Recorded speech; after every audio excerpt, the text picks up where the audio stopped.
La Ligue des Champions est la plus belle des compétitions entre les clubs européens et voit chaque année 32 équipes se disputer la fameuse coupe aux grandes oreilles. Historiquement appelée la Coupe des clubs champions européens à sa création en 1955, la compétition a changé de nom en 92 pour récupérer celui que l'on connaît aujourd'hui. Théâtre de matchs légendaires, de finales d'anthologie et de drames que personne n'a pu oublier, la compétition entretient la passion et la ferveur footballistique des supporters aux quatre coins du monde. For me, the Champions League is always the biggest trophy you can win. To be one of those super clubs, you've got to win the Champions League, you have to. Juste après la finale entre le Real et Liverpool qui vient d'avoir lieu et avant la réforme qui prendra effet lors de la saison 2024-2025, il fallait revenir sur ce qui est peut-être la plus belle et la plus rocambolesque phase finale des 67 éditions qui ont eu lieu, l'édition 2019 de la Ligue des Champions. C'est évidemment un choix purement subjectif, basé sur le spectacle hallucinant que cette édition nous a offert. On se retrouve donc aujourd'hui pour une vidéo un peu spéciale, comme celle de la Coupe du Monde 2006, pour revenir sur un très grand cru de l'histoire du football européen.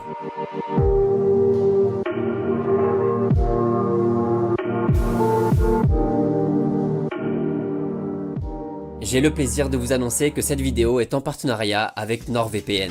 NordVPN nous renouvelle sa confiance et ça nous fait vraiment plaisir car c'est toujours aussi utile pour tous les fans de sport et pas que. Vous le savez sûrement, mais NordVPN vous permet de changer d'emplacement virtuel en un seul clic, de pouvoir vous géolocaliser partout dans le monde et donc de suivre plein de compétitions sportives en streaming depuis n'importe quel pays. Des compétitions qui sont pas forcément accessibles depuis la France ou du moins pas gratuitement. C'est les finales de conférence NBA en ce moment, les matchs sont diffusés en clair gratuitement aux États-Unis et rien que ça vaut vraiment le coup de passer par NordVPN. C'est le VPN le plus rapide du marché et c'est utilisable sur 6 appareils différents à la fois, comme ça pas de souci entre la NBA aux US, la Formule 1 en Belgique ou la Première Ligue en Angleterre. Mais ce qu'il faut savoir aussi, c'est que NordVPN est bien plus qu'un simple VPN qui servirait uniquement à modifier votre localisation. En plus de tout ça, NordVPN est devenu une véritable protection contre plusieurs menaces informatiques, les trackers, les malwares, toutes les publicités et tous les sites web intrusifs. Avec NordVPN, plus aucun problème avec ça. Ils ont aussi lancé NordPass, un outil de gestion de mots de passe très pratique pour éviter d'oublier les vôtres, et NordLocker, un cloud sécurisé et très facile d'utilisation pour gérer tous vos fichiers. Et oui, comme je vous disais, c'est bien plus qu'un simple VPN. Voilà, grâce au lien que vous trouverez en description, vous aurez une super promotion avec toujours la possibilité de l'essayer sans aucun risque grâce à la garantie de remboursement de 30 jours. Sur ce, nous on se retrouve dès maintenant au début de la saison 2019. En 2019, comme chaque année, les favoris sont clairement identifiés dès le début de la saison. Les Anglais sont évidemment dans la course avec Liverpool et Manchester City en tête de gondole. Le PSG se verrait bien enfin lever la coupe après l'arrivée de Thomas Tuchel et un effectif qui n'a pas vraiment bougé. L'OL est dans les parages. Les 2 voire 3 monstres espagnols sont évidemment de la partie malgré le départ de Cristiano. La Juventus, un peu seule en championnat, peut justement jouer les troubles fêtes portés par sa nouvelle superstar. Le Bayern est toujours le Bayern, c'est-à-dire une machine qui tourne merveilleusement bien, accompagné par le Borussia Dortmund, jamais facile à jouer en Coupe d'Europe. À côté de tout ça, on retrouve les outsiders habituels, avec notamment l'Ajax, le FC Porto ou le Napoli. Le plateau est donc plutôt classique au sens positif du terme, et cela nous offre une compétition très ouverte où chacun veut sa part du gâteau, où toutes les équipes veulent aller soulever cette coupe tellement prisée, après le règne sans partage du Real lors des 3 dernières éditions. 2016, 2017, 2018, Cristiano enfin parti de la Maison Blanche, il est temps de faire bouger les choses. Du coup, toutes les grandes équipes vont s'appliquer, les phases de poule se déroulent sans trop de surprises et sans accroc pour chacune d'entre elles. A noter quand même la qualification in extremis de Liverpool face au Napoli lors de la 6e et dernière journée grâce à Mohamed Salah, et l'élimination de l'Inter dans le groupe de la mort avec le Barça, Tottenham et le PSV Eindhoven. Une élimination cruelle au coude à coude avec les Spurs, les 2 équipes terminant avec le même nombre de points et le même goal average. Sérieux et sûrs de leur force, les grosses écuries ont déroulé et se retrouvent chacune au rendez-vous des phases finales avec des affiches sur le papier, déjà extrêmement alléchantes. Ajax Real, United PSG, Dortmund Tottenham, Atlético Juventus ou encore un très savoureux Liverpool Bayern, le spectacle peut enfin commencer. La Ligue des Champions a déjà connu des confrontations aller-retour totalement folles qui ont écrit l'histoire de cette compétition et contribué à son prestige. Les Stéphanois contre Kiev en 76, la finale Manchester-Bayern en 99, le Barça contre Chelsea en 2000, le Deportivo La Corogne contre les Rossoneri en 2004, la folie des Reds contre l'AC Milan lors de la finale 2005, les Blaugrana contre le PSG en 2017 évidemment, et des dizaines d'autres rencontres aller-retour qui ont marqué au fer rouge la mémoire de chacune des équipes impliquées.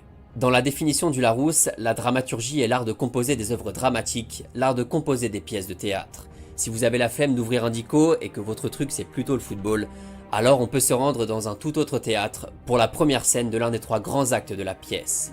Old Trafford en apéro pour une victoire facile 2-0 du PSG, avant un retour lunaire au Parc des Princes, au cours duquel le club de la capitale française offre 3 buts à ses adversaires, dont un dernier dans le temps additionnel, après une main totalement évitable de Presnel Kimpembe. It's Rashford, and Manchester United have produced the impossible. Rashford, nerves of steel. La folie dramatique 2 ans après le fiasco à Barcelone, la règle du but à l'extérieur qui aura tout changé, la stupeur aussi, du côté du Santiago Bernabéu. Alors que les merengues avaient arraché la victoire 2-1 aux Pays-Bas, les joueurs de cette magnifique équipe de l'Ajax vont renverser la Maison Blanche au terme d'un match retour totalement dingue.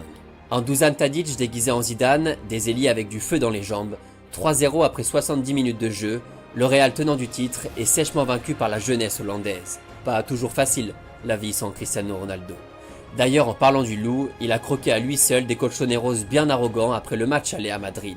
Aller chambrer Cristiano après un match aller en Ligue des Champions, c'est pas une très bonne idée.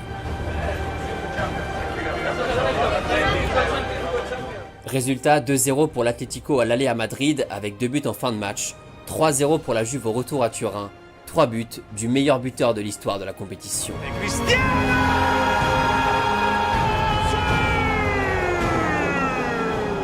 Le Juventus Stadium explose, l'Atlético implose, pendant que Porto vient à bout de l'AS Roma en toute fin de prolongation. Sur les 8 affiches proposées, 3 se sont jouées dans les toutes dernières minutes de la rencontre, de quoi nous offrir déjà du suspense et du spectacle de partout. On retiendra aussi les qualifications faciles du Barça contre l'OL, de Liverpool contre le Bayern et de Tottenham contre Dortmund.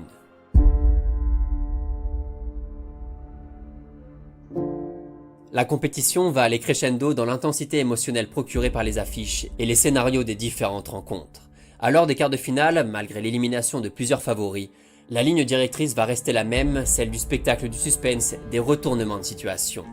Si dans le bas du tableau, les scores sont fleuves et voient le Barça et Liverpool se qualifier tranquillement pour les demi-finales, respectivement contre United et Porto, la partie haute va nous offrir de magnifiques scénarios. Commençons par le remake de la finale de 96 entre la Juve d'un Cristiano Ronaldo qui a fait de l'Atlético son plat de résistance et l'Ajax qui vient tout juste de ridiculiser la prestigieuse Maison Blanche. À l'aller à Amsterdam, David Neres va répondre aux Portugais au tout début de la seconde période pour égaliser et préserver les chances de qualification de son équipe. Mais au retour, l'Ajax va refaire le même coup qu'en 8e et déjouer tous les pronostics. Cristiano, de la tête encore une fois, va allumer la première mèche pour donner l'avantage aux Bianconeri, avant que Van de Beek puis De Ligt ne retournent complètement la situation. I think I can't describe what kind of emotion we have at the moment. It's unbelievable. We're all still quite young and you see us grow every game. 2-1 score final, la vieille dame s'est fait taper par la jeunesse hollandaise, premier coup de tonnerre. Ronaldo n'a rien pu faire face à la fougue surprenante et rafraîchissante d'une équipe qui continue son petit bout de chemin. Dans le même temps, dans le nord du royaume, Manchester City et Tottenham se battent pour aller récupérer l'ultime ticket pour le dernier carré.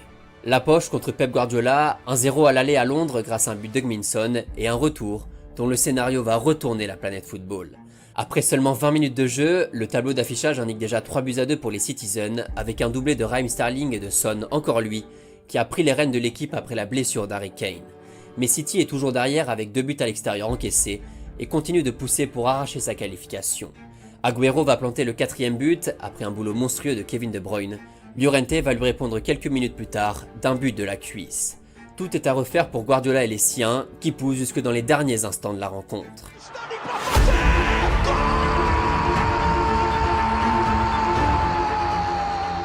Alors que Sterling pensait avoir marqué le but de la victoire sur un service d'Agüero, la VAR revient sur un hors-jeu de l'Argentin au début de l'action. No goal, le but est annulé, les Citizens sont éliminés au bout du suspense après un ascenseur émotionnel que seul le football moderne peut désormais nous offrir.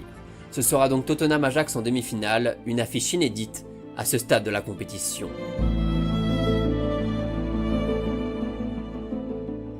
C'est à ce moment précis que l'édition 2019 va définitivement laisser sa trace dans l'histoire.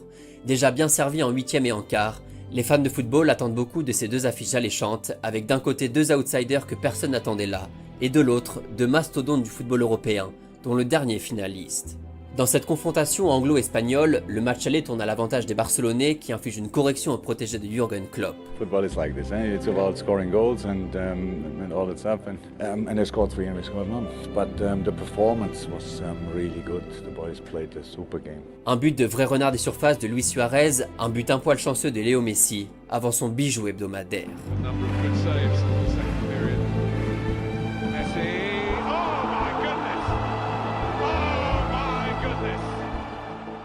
Une petite friandise de l'Argentin avant tout l'inverse de la part d'Ousmane Dembélé. 3-0 pour le Barça, les Reds sont de retour en Angleterre, avec les valises bien pleines.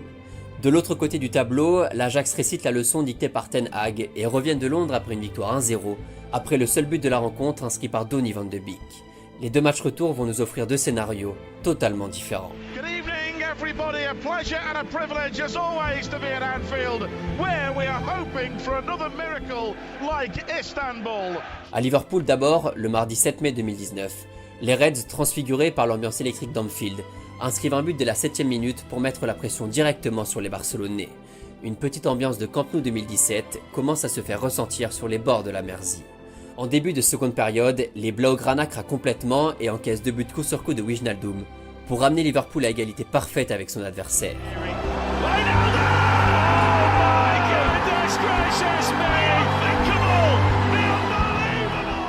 Le momentum a complètement tourné, les Barcelonais ont la tête dans les chaussettes, Anfield est en fusion totale avant l'ultime coup de massue.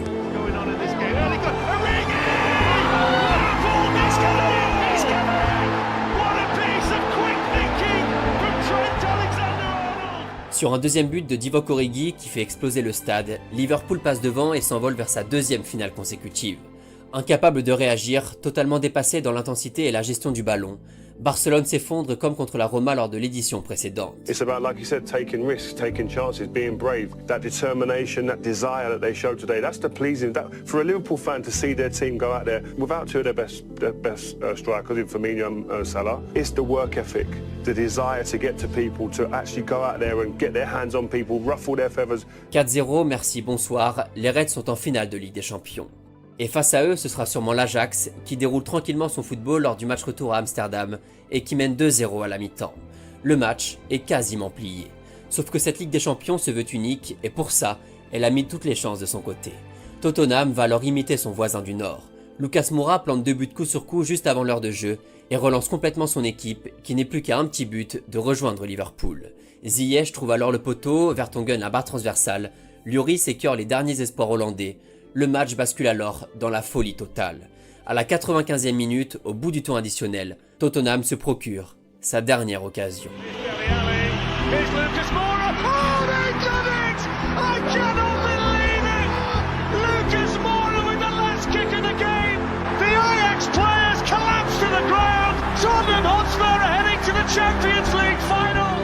Impossible to explain, impossible. The football gives the moment like this that we cannot imagine. It's the best moment in my life.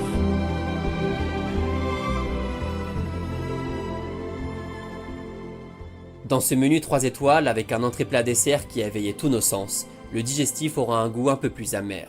Une finale sans trop de suspense, un pénalty litigieux dès la 2e minute pour Liverpool converti par Salah, des Spurs qui donnent tout mais butent à chaque fois sur Alisson Becker et le but du titre à la 87e de ce bon vieux Divock Origi.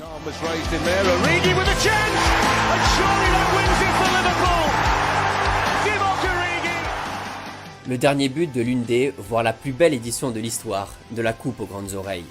À l'heure de la réforme et après une édition 2022 qui aura tenu toutes ses promesses elle aussi, la question concernant le format historique de la Ligue des Champions pose évidemment question. Si l'annulation de la règle du but à l'extérieur n'a pas vraiment changé les choses et nous a offert des scénarios complètement dingues ces dernières semaines, le format qui va entrer en vigueur en 2024 devrait bousculer le paysage footballistique européen. En tout cas, j'espère que cette petite vidéo vous a plu, n'hésitez pas à mettre en commentaire votre plus belle édition et expliquer pourquoi.